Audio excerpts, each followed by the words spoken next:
It's the single largest sporting event in the Dayton area, attracting 15,000 participants annually from all 50 states and 17 foreign countries. Since 1997, Wright-Patterson, the birthplace of aviation, has hosted the Air Force Marathon. We're going to take a look behind the marathon and see just a small portion of what it takes to put on such a massive event.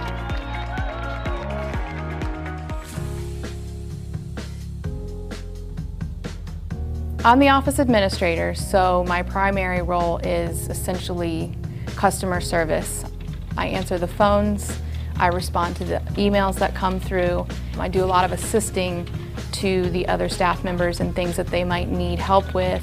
So my main job for the Air Force Marathon is the Expo coordinator. It's my responsibility to make the Expo run as smoothly as possible and make it as enjoyable as possible for the participants and the community.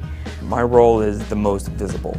You know, people see the shirt, they see the medal, you know, they go and they see the signs, they see my advertising. So I am kind of the most visual part of the race.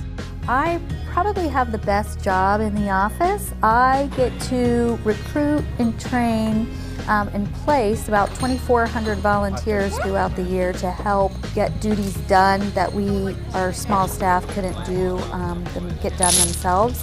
My job is to make sure everybody gets to where they have to get and do what they have to do. So now it's just making sure that it gets done correctly.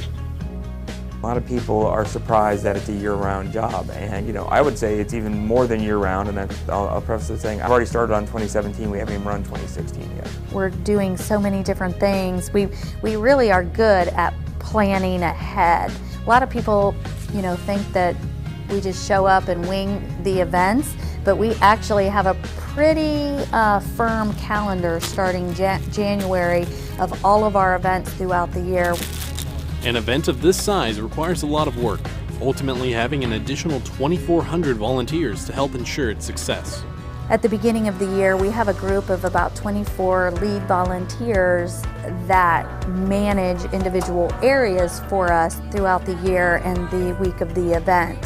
Throughout the race itself, we have volunteers along the course working at hydration stations, at our Sports and Fitness Expo on Thursday and Friday before the race. We also use a lot of volunteers to man individual stations.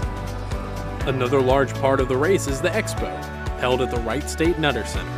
We want to have a great Expo opening.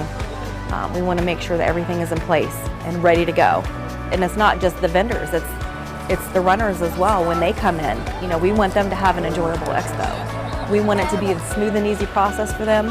When they walk up to that counter and they get their bib and they're so excited, you know, we want them to be able to just look at the Expo and be like, wow, you know, I'm here to get my bib. I'm going to run this race. I'm going to get this done. I want to go in. I want to have a good time. So that's my goal, you know, to make sure that the Expo is a great success and that everybody is happy. There's more work that goes on behind the scenes year-round than most people will ever know about. From runner registration, advertising at other races, meetings upon meetings, volunteer training and events. Ultimately, for the 3 days in September that everyone gets to experience the marathon. But at the end of the day, we're all about the United States Air Force. It's the Air Force Marathon, but the pride level is through the roof. I am bringing folks from 50 states, over 17 countries, and bringing them to Dayton, Ohio. I'm showcasing Wright-Patterson Air Force Base. I'm showcasing the greatest Air Force in the world.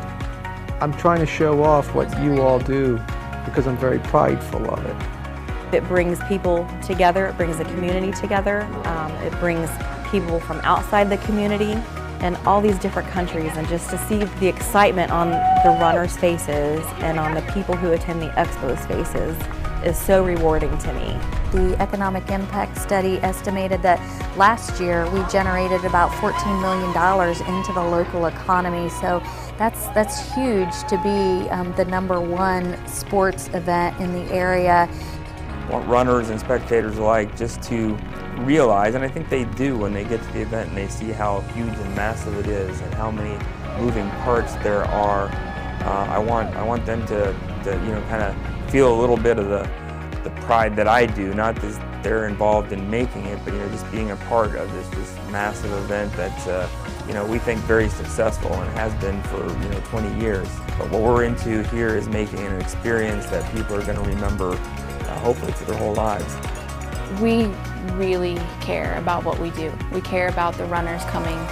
We care about the spectators. We care about every aspect that's happening. And it's not just race day, and it's not just a matter of like, well, we work on this all year, we want it to go well. We truly care about the people who are a part of our event. It's not just a job, it's more than that. It is an experience, and it is hard work. It does go on all year long. There are a lot of things that happen that nobody will know, and who cares if they don't. What we want them to know and walk away knowing is just that we genuinely care about them.